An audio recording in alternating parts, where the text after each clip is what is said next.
So welcome everybody to another conversation hosted by Heart Community Group. And this time I'm delighted to welcome Alistair Gould. I first met Alistair in, was it only May? When he came on the Edge Retreat earlier this year. And he's doing fantastic things.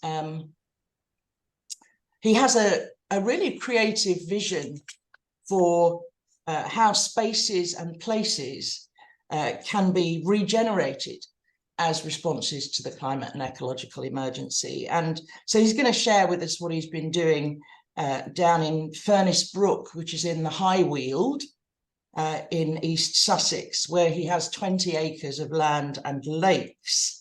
So looking forward to hearing about all of that. So before I hand over to Alistair, let me just share this very short film. And just give me a thumbs up if you can see that and hear it in a minute. What is being created here? We're shaping the transformation of this 15-acre site into an arts, ecology and innovation hub. A key aim is to host creative arts activities and retreats that are responding to the climate and ecological emergency. We see initiatives like ours helping bridge mankind's disconnect from nature at this critical time. Tell us about the team. Our core team weaves together experience and expertise in various disciplines, including permaculture, horticulture, architecture, regenerative design and community building. We're harnessing this collective wisdom to offer new models of systems change, leadership, education, resilience, health and well-being in connection with the natural world. What stage are you at in developing the hub? So far our focus has been on our inner journey, shaping our team, land work and co-creating an emerging offer. Since 2019 we have started with a series of prototype programs and micro-experiments in a range of areas including natural building, soil remediation and setting up a craft brewery. In particular, we are referencing and researching many of the themes covered by the Project Drawdown team. Through established partnerships, we are now working to achieve some core outcomes over the decade, such as achieving food and water sovereignty and energy autonomy, as we continue to explore many facets of regenerative design and ecosystem restoration. Our work is in collaboration with other similarly conceived land-based initiatives here in the UK, enabling connected innovations to be applied to models for generating and storing energy and producing food, which can align with the call on us all to restore the world's ecosystems.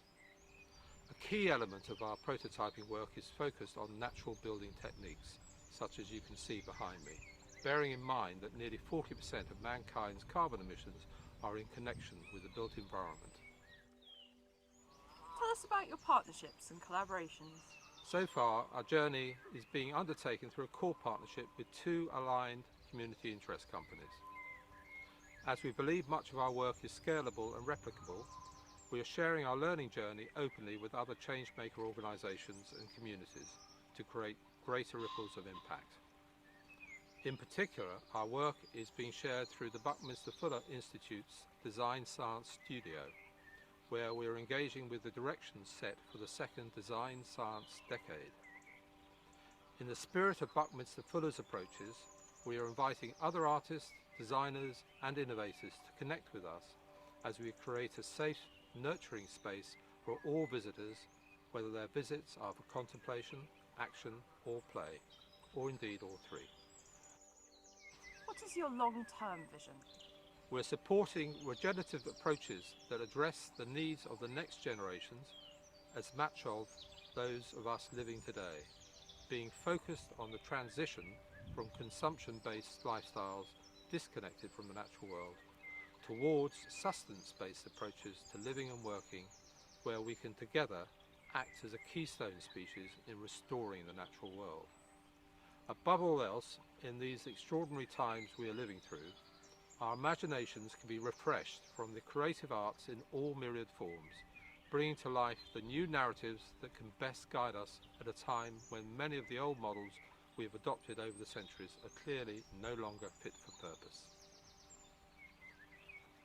We're looking forward to welcoming more partners and creatives as our project progresses. If you're a creator, innovator or artist, get in touch. Brilliant.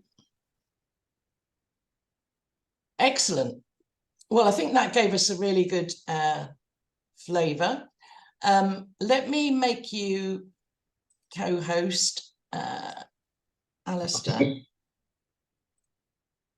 and then you can share your screen if you want to. Okay, there you go. Thanks, Kim, and thanks for having me, and lovely to see you all here, many of whom I know, obviously, from our Edge retreat in May. I just wanted, that video is about 2.5 years old, and a bit of an introduction to what we're doing here. What I propose to do now is just provide some slides which gives you a bit of the background journey personally I've been on, with my always been my obsession with just lovely spaces of beauty and tranquility. Alistair, you have got some sound problems now. Ah, right, okay. Straight, because we were on a call this morning just to double check. Right, yes. Can you? Okay, let me move in a bit closer. Does that help? I'm sorry? Right, okay, that's clearly not working. It seems a bit better now, actually. Yes, okay, maybe I just need it in the center. How's that? That's good. Okay, I'll stay right here. Okay, I'm just going to share my screen, or share presentation and give a bit of background to the journey that got us to where we are at Furnace Brook right now.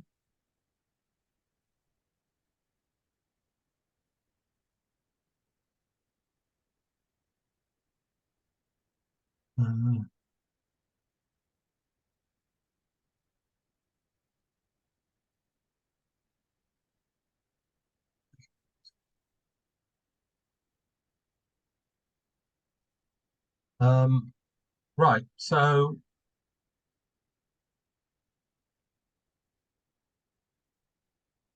just to give us context and familiarity, I'm sure we have with this great metaphor from Rupert Reed, but that provides for myself a realistic, grounded framework on where we're at, with the understanding that we are most likely heading into that phoenix rather than the butterfly necessarily, and that's frame of reference for what we're doing here and has been, I guess, for a number of years. That little hockey stick is just something presentationally that I provided. These are some slides from, I guess, about 20 years ago when I started this journey in earnest, and used to use this, you know where we're heading in terms of the current consumption-based lifestyles that we are predominantly in. This is a picture I took when I traveled the States and North America in 1979, and that was a time when I was both reading interesting seminal books like The Limits to Growth, E.F. Schumacher's Small is Beautiful, and coming across amazing, great things that were actually happening in California in particular in 1979. So there was community-led initiatives around effectively trying to move the solar economy forward. They actually had policies in California back then that every car manufacturer had to have an EV. Anyway, that was, to me, very exciting, and captured what I could see is a way forward for us living on the planet. However, and then was reading, as I say, Limits to Growth and works of Buckminster Fullers. And then Mr. Reagan came along, and indeed Mrs. Thatcher over here, and decided there were no limits to our growth. And notwithstanding other guidance from other individuals, then in particular the frame of reference from the likes of Catton and Overshoot, we decided to go on a merry way, as we all know, and either doing nothing or waiting for the government, which hasn't got us very far. So moved forward to 2002-3, then started to work with various colleagues, and referencing that simple, elegant quote from Buckminster Fuller, had the opportunity to build effectively an agora meeting space, which is a reference point for how we can live sustainably, and then the purpose of that then to bring people together in a space, a regenerative space, which points to the direction we should be going.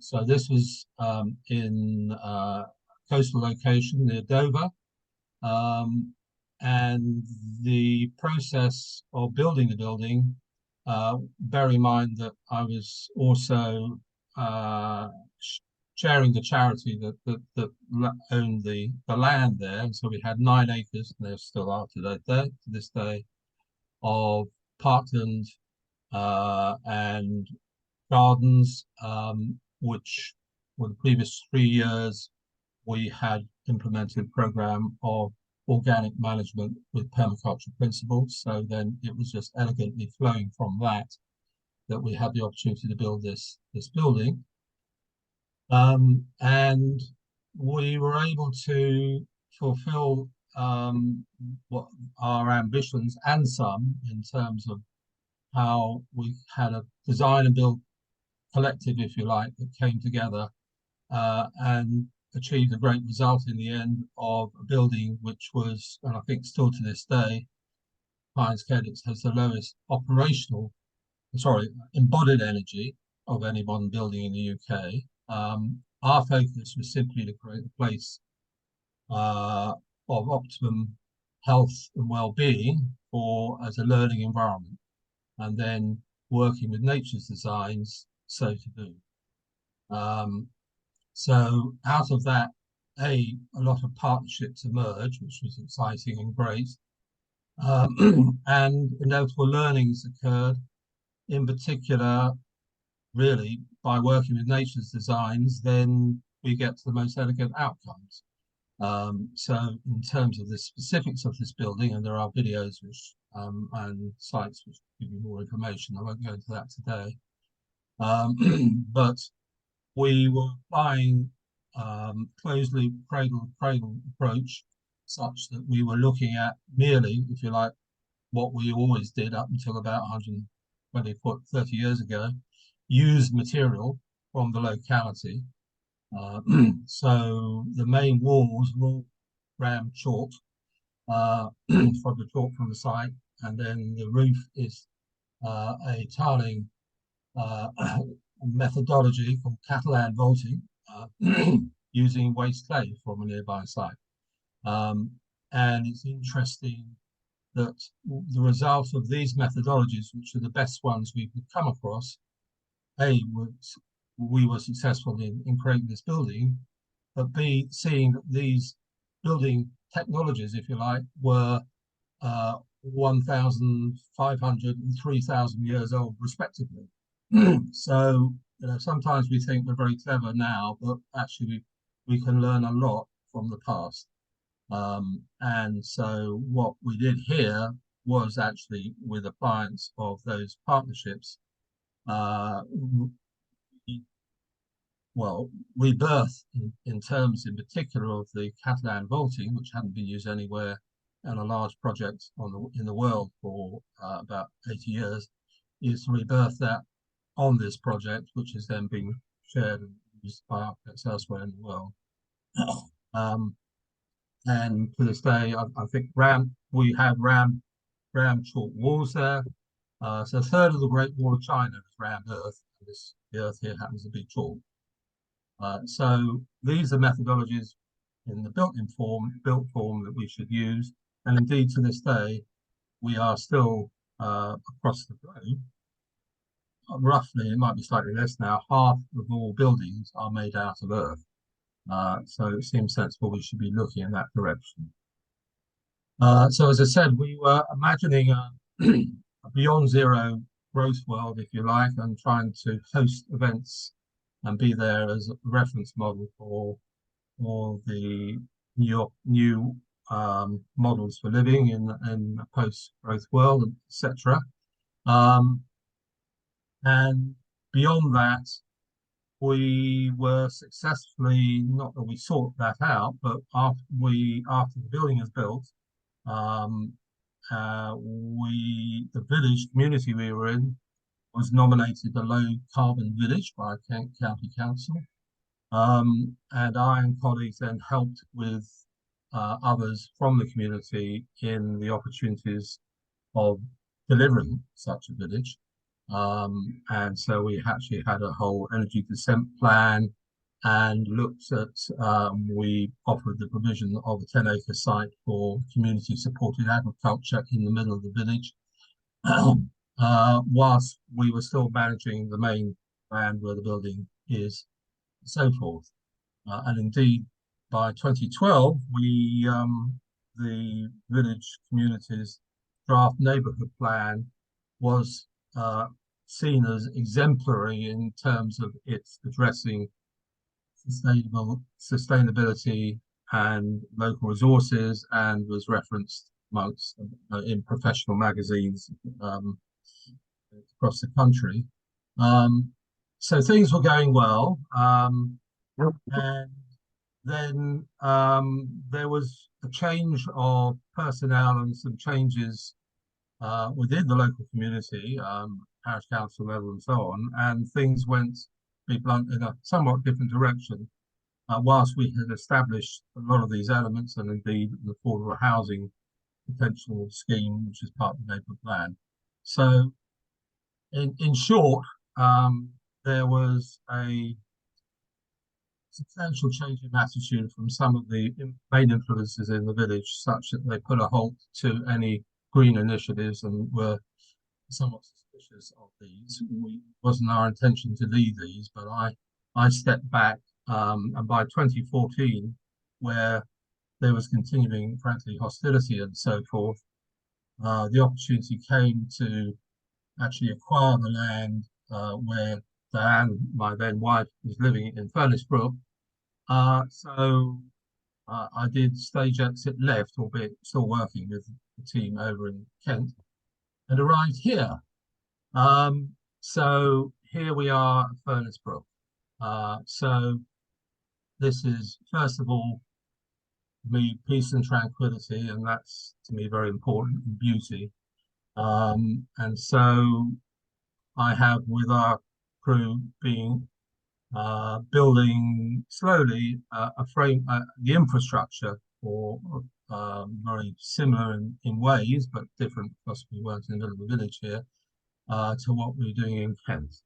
And to me, it's about when we're creating such a regenerative space, is creating those spaces for change in our mental spaces, and so on. And that's where the arts come in well. And then applying permaculture principles and models for sort of circular economy in a very small scale way. It means what we've been working with has been with emergent multiple outputs, but slowly. So, and actually just seeing what the land is suggesting is going to be the best outputs first, and working with nature. A key part of that is around energy. That links into my work with the carbon-free group, where we've been working in models for connecting innovations to deliver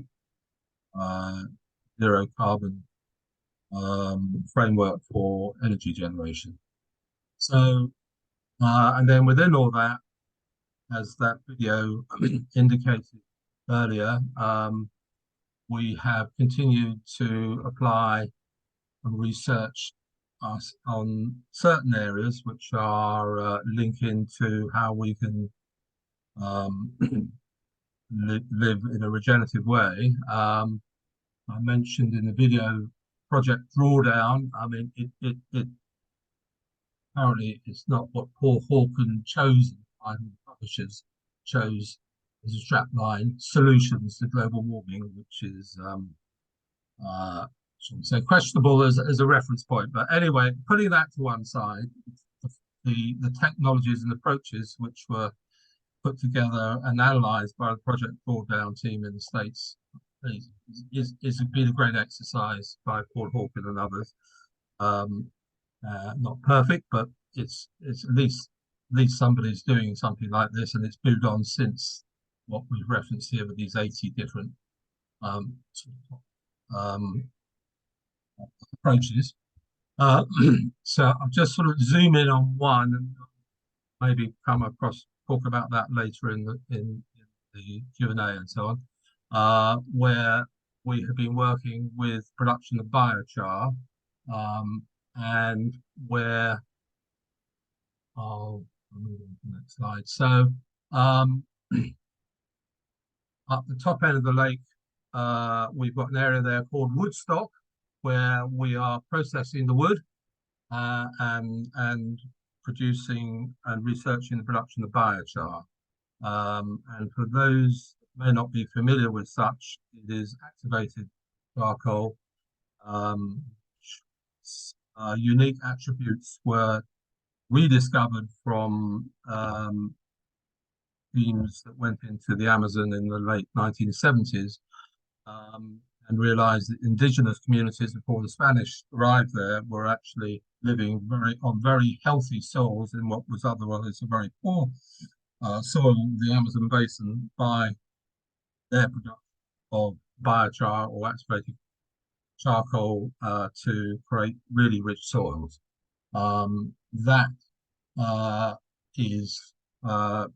There's been quite a lot of research in that area since those times, and quite a few organisations around the planet working on it. It has substantial attributes in terms of regenerating soil, improving fertility, and James Lovelock and others, but he in particular has referenced it as the best way, or the top of his list of how we can address drawing down, sequestering carbon on the planet in terms of its means of sequestering carbon at the rate of 3.6 to 1. So we've been researching in that area, and with my colleagues in the Carbon Free Group, have been developing a new kiln design, which is going to be applied here later on next year.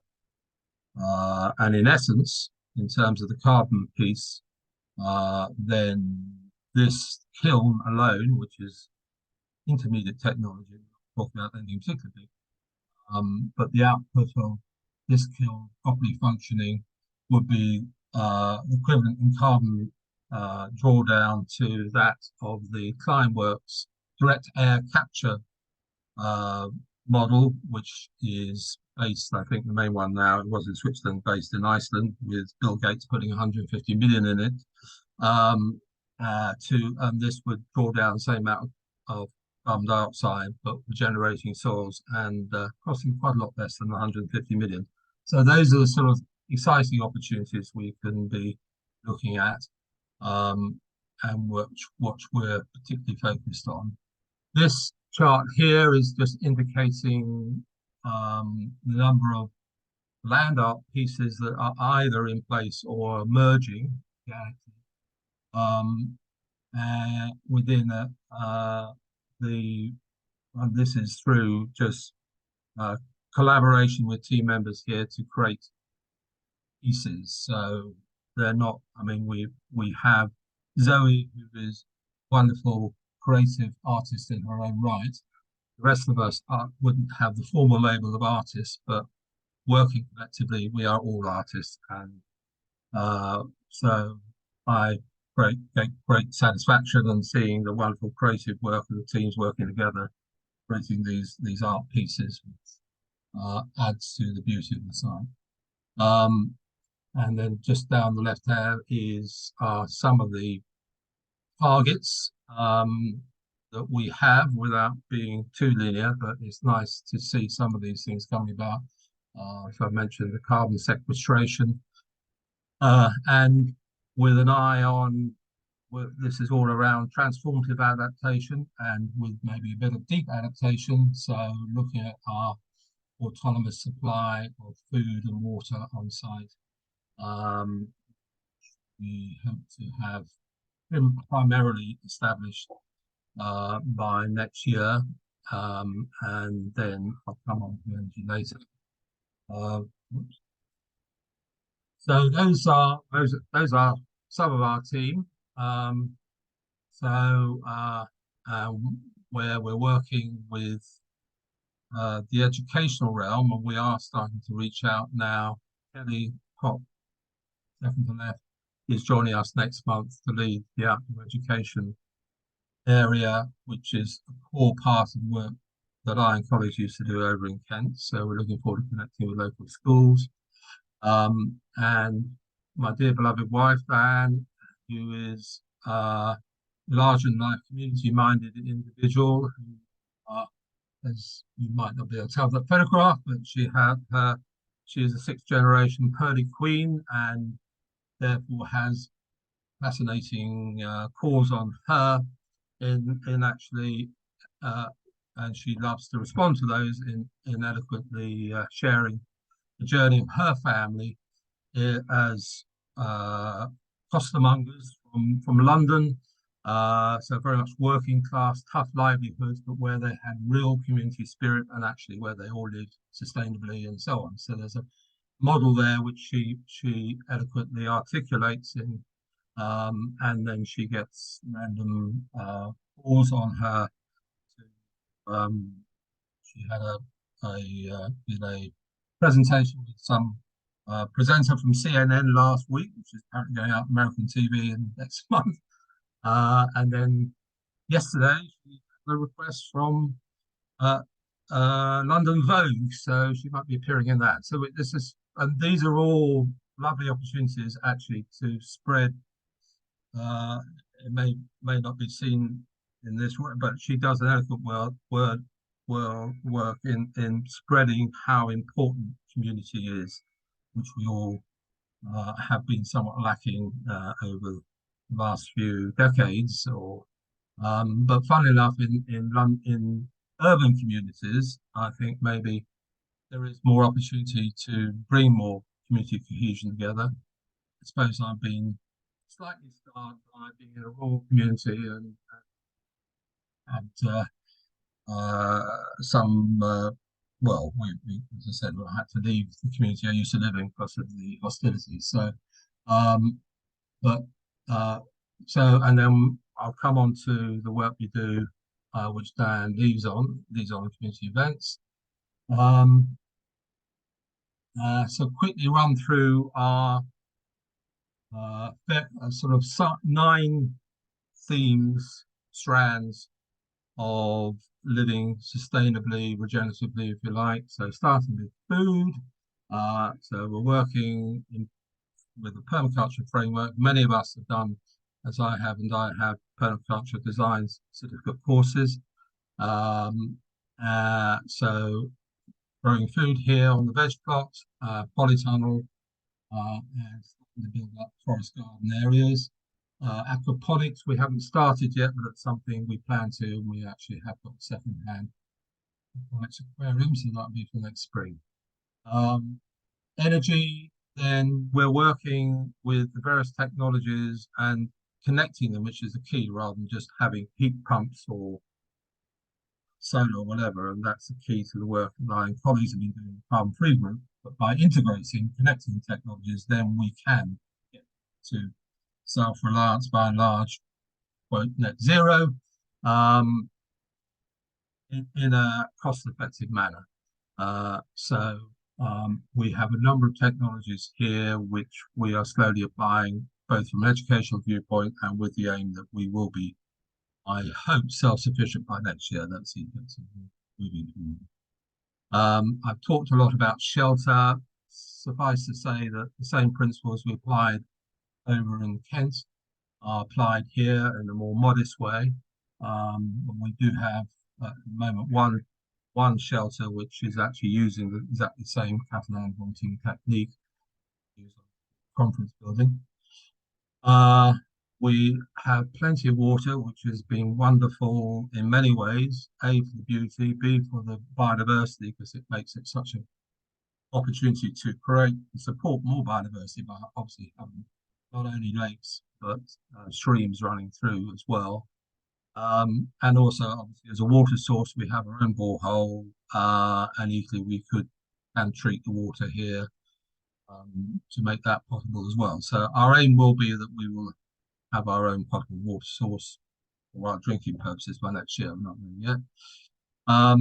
It's also been really we're delighted to have the water there when we've had really hot periods, and we'll get more obviously hot dry periods, which we certainly had obviously in June, and we are able then we have an elegant solar pump which pumps the water and then waters all our beds.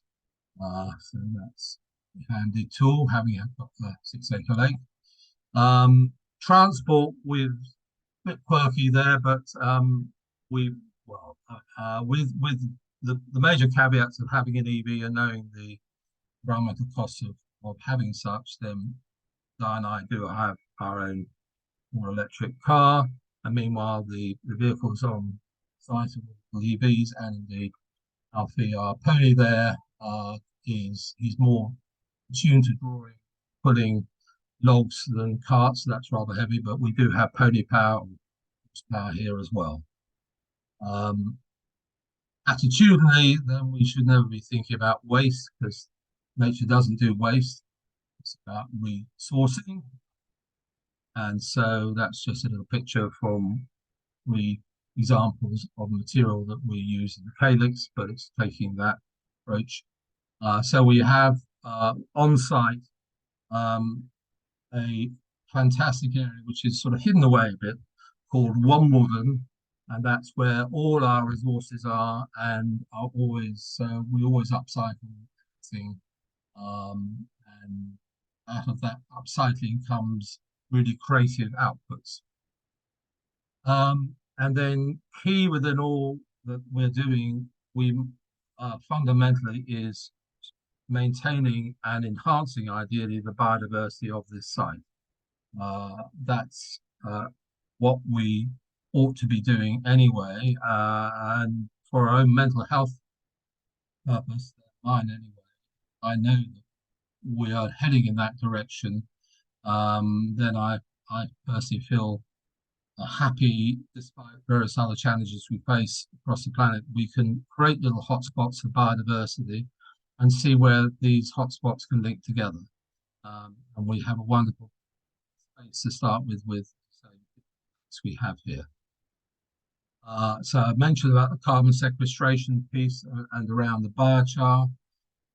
So that research is continuing, and we will, I believe, certainly by this time next year, be able to share this more with other landowners as tools, practical tools for other people to call to action to apply their own pieces of land. And that also includes small holdings and community land as well. So it's important to us, and we can see opportunities where groups can come together as a community activity to create biochar, and then apply it to the soil, and actually get to know each other and get to know your soils, and actually know at the end of that you regenerated the soil and indeed brought a lot of carbon, down a lot of carbon. So one of our many little projects I'd love to do, which we could easily do when we've got time, hopefully by next summer, is have a simple barrel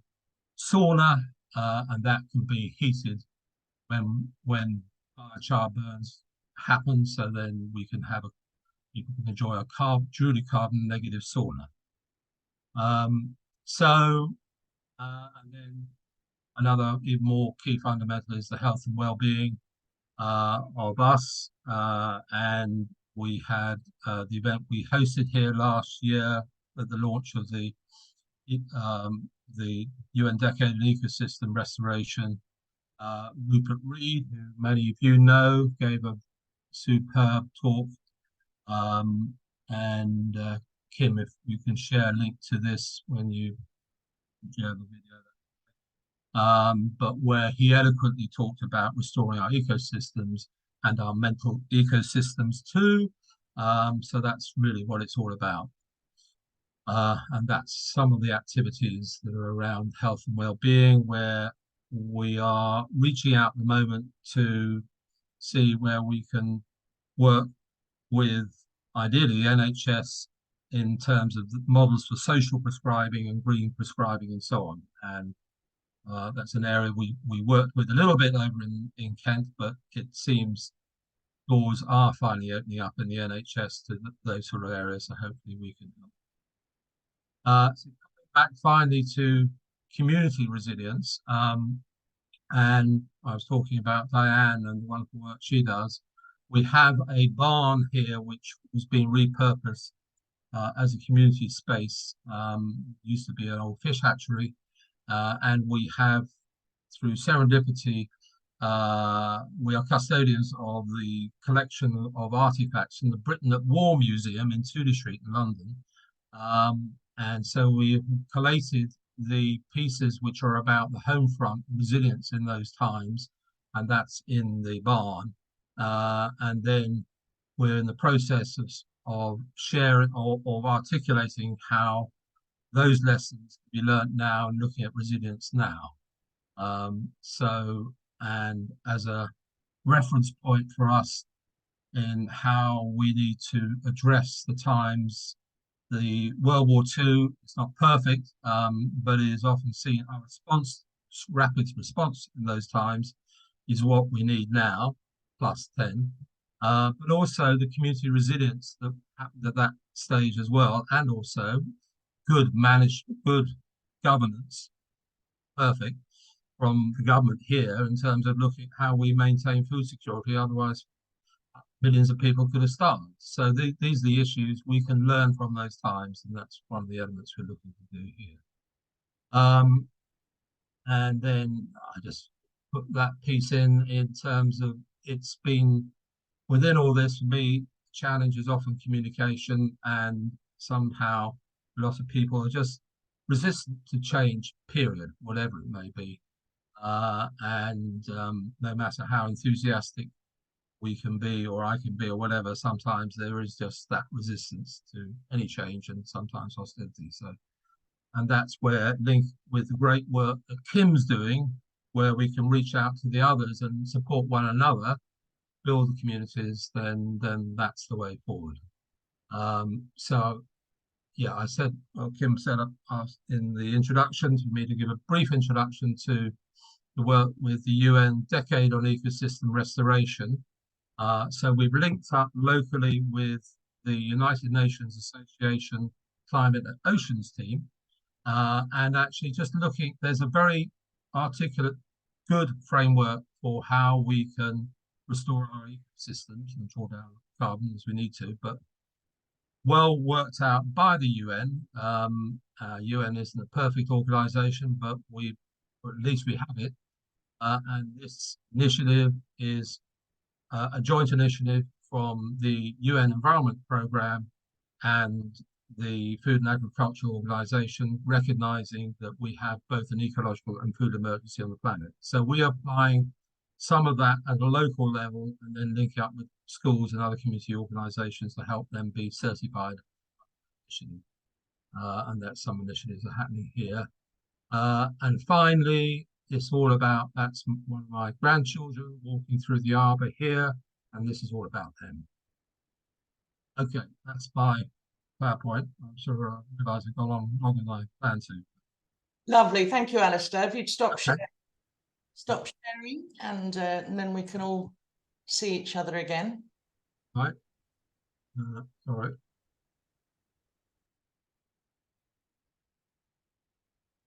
There we go. Fantastic. So one of the things that's most humbling for me is you've been at this about 45 years, Alistair.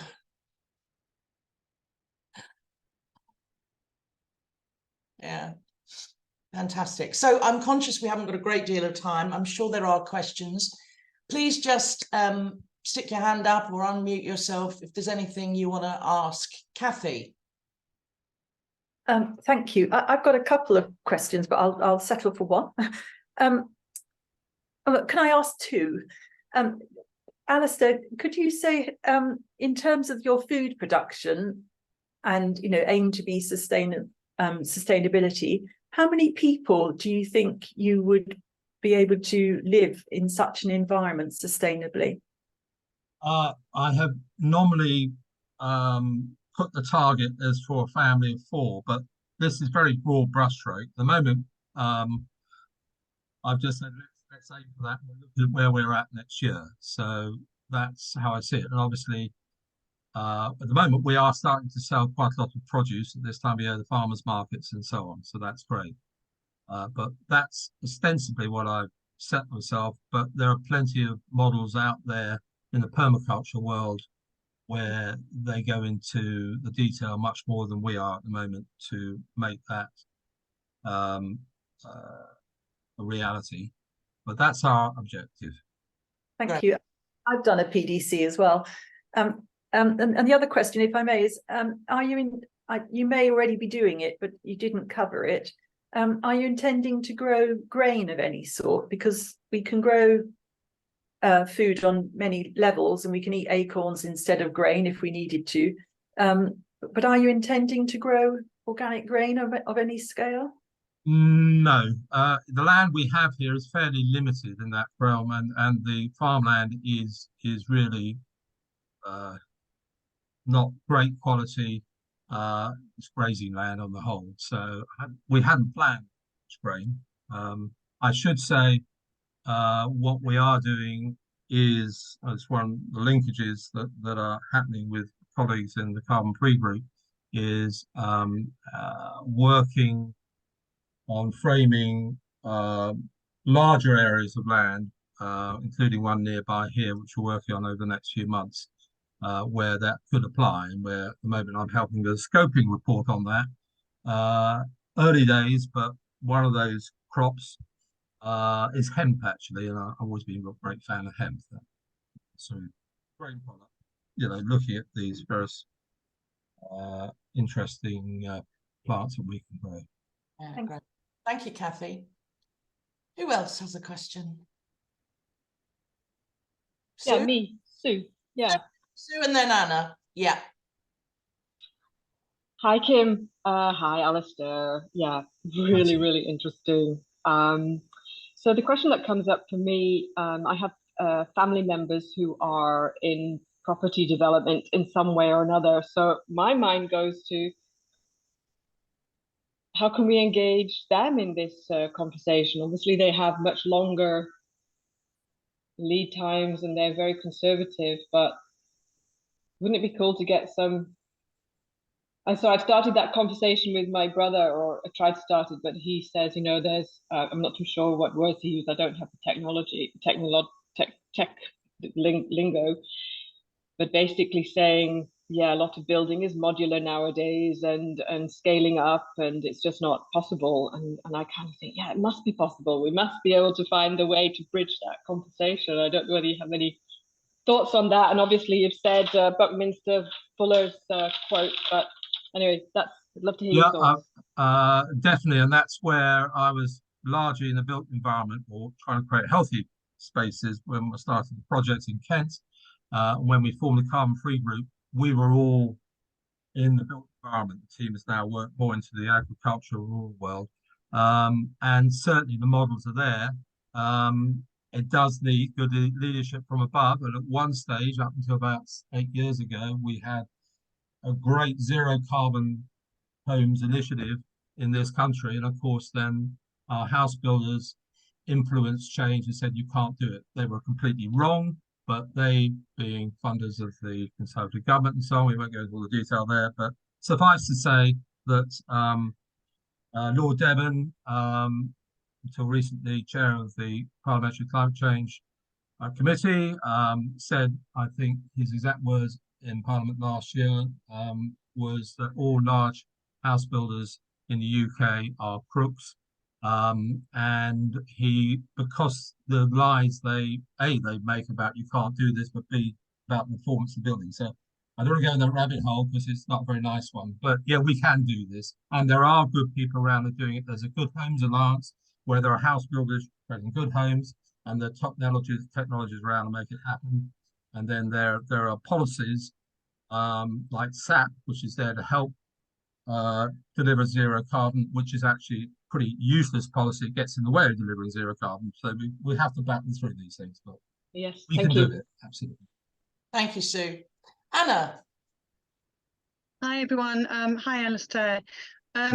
So I am engaged with our district council at the moment, delivering so at the end of August, I delivered a presentation to them about food security, partly thanks to the Heart Community Group and the Credence Roundtable talk, but also I relied on a lot of facts from the Green Talk and then reputable sources that Conservatives particularly enjoy, like the Financial Times and BBC.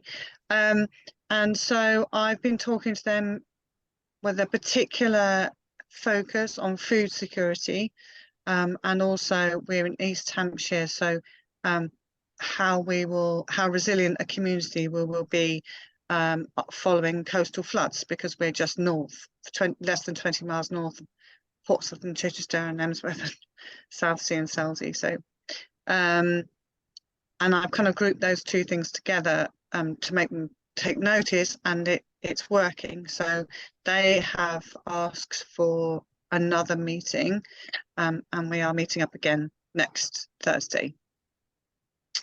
I would so love them to see your model. Do you have open days or anything like that? We will be having from next year, certainly, yes.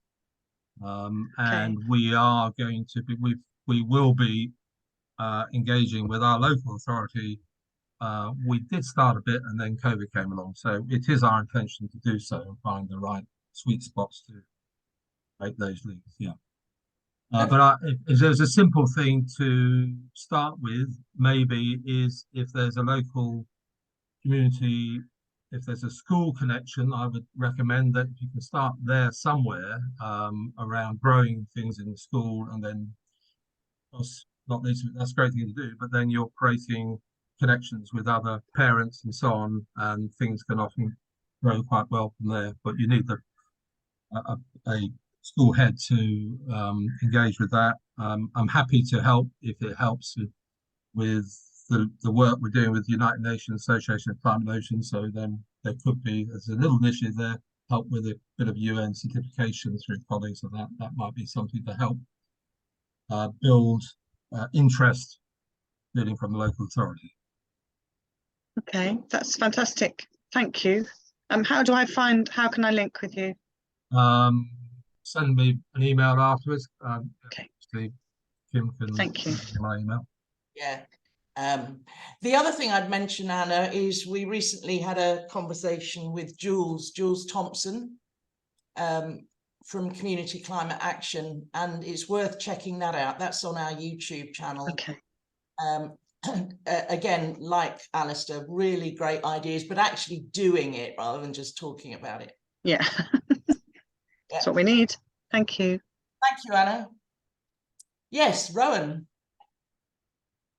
Hello, Alistair, that was really inspiring. Thank you. I guess I've got quite a practical question, which is, how did you initially fund the project, and what's your kind of funding mechanism? It's so inspiring to see this work and the ability to kind of learn through play and experimentation, and you've got such a fantastic team. And yeah, how do you initially fund that, and then how does the funding model work that you can create all this wonderful stuff? Well, initially here it was about purchasing the land with our own resources and selling elsewhere personally. and investing in the infrastructure through personal resources. So there's no magic money tree in what I've done there, but doing things in a economic, relatively low cost way. We do have an existing income stream here of both anglers that come and fish, and indeed growing the accommodation offering here, which then that can provide building up a good income from that as we move forward. And then we are looking at grants in certain areas, but the aim is that we will be economically self-sufficient in what we're doing in the next year or so, and certainly the education, for example, side of things, and some of the health and well-being, well, that's presuming we are able to get some grants to do some of that. The work we did in Kent, we were able to, through the charity that we had there, basically sell some assets and did that. Interestingly, I was going for some grant funding, and grant funders didn't believe we were going to do it. I got back to them when we started and said, well, it's too late, you started. And I realized in the end, they didn't, if a grant funding body had come in, they would have stopped some of the more novel, so-called risky areas on what we did, which actually saved us money in the end and so on. So there was a learning there. So yeah, I'm sorry. Magic money tree immediately to hand, but we are working on grant applications at the moment. Thank you. Right. Yeah, Kathy. Oh, you're being greedy today. I am. Is that bad? Shall I go away and slink away? Alistair, I don't know that you have the answer to this, but and maybe Kim has information on it as well. I'm thinking of putting solar panels on my roof, and I understand that with a couple of batteries, life could be a lot easier by way of the energy that I can store and then use. But I've been listening and reading about lithium extraction.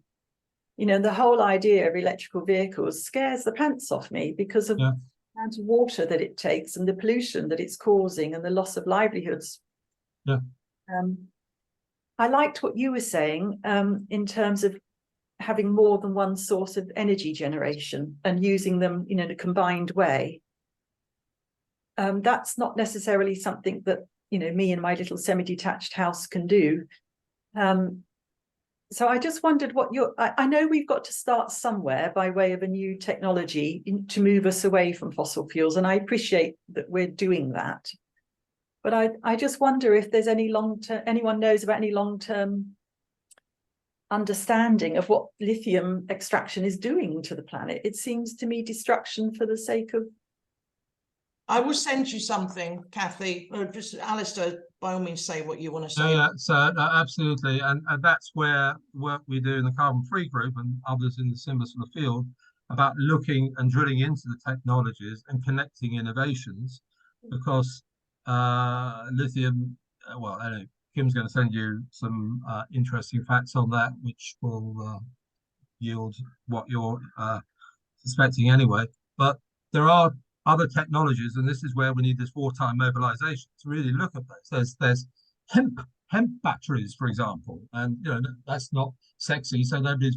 But if we invested in those sort of technologies and other means, and of course, more generally, big picture is then reducing our consumption to begin with. And starting with the basics of insulating our homes and our buildings anyway. But yeah, you're right to point that out, and we need every creative mind to look at the ways we can get through this. Yeah, and it's not just lithium, Kathy. It's all of the minerals and metals. We have peak everything. Yes. But actually, the more alarming thing, well, apart from the terrible sacrifice zones, is the geopolitics of it all, because all of these resources are in the most climate fragile areas of the world and the most corrupted. Yeah. Right, the most corrupt. So yeah, I mean, they expect wars for scarce resources of this kind of thing. Particularly for water, which is what frightens me so much, because without water, people will die by the thousands. Yeah, but thank you. I will send you something. So we've only got a couple of minutes left. I wanted to ask you, Alistair, in a sentence, if possible, 2 quick things. You mentioned communication, but, and it might be that might be your answer. What's been the biggest challenge through all of this? In a sentence. I think, yeah, well, communication both outward and inward, in recognizing getting the right team together and having creative fun together, rather than say, oh, that can't be done, and so on. So it's that attitude thing. We can have all the aptitudes in the world, but we haven't got the right attitude to be that inner resilience, which is really what you're leading on with your retreats. It starts from that. Yeah, fab. And finally, what brings you personally the most joy and meaning in this work? Just recognizing the beauty of the natural world around and where we can enhance it and see smiling faces and lovely things. Sorry, that's very bland, but yeah, I just enjoyed the beauty. Fantastic. Brilliant. Well, thank you so much, Alistair. Thank you, Kim. And thank you, everybody, for coming. This will go up on our YouTube channel, and I will send you all the link when that's ready. But yeah, let's everybody unmute yourself and just say thank you to Alistair and au revoir, and look forward to seeing you all again soon. Okay. Thank you so much. Thank you, Alistair. Thank you, Alistair. you. Very Bye. good. Bye, Beautiful, everyone. Alistair, and Thank good to you. see you Bye again. bye. Brilliant. Thank you. Okay.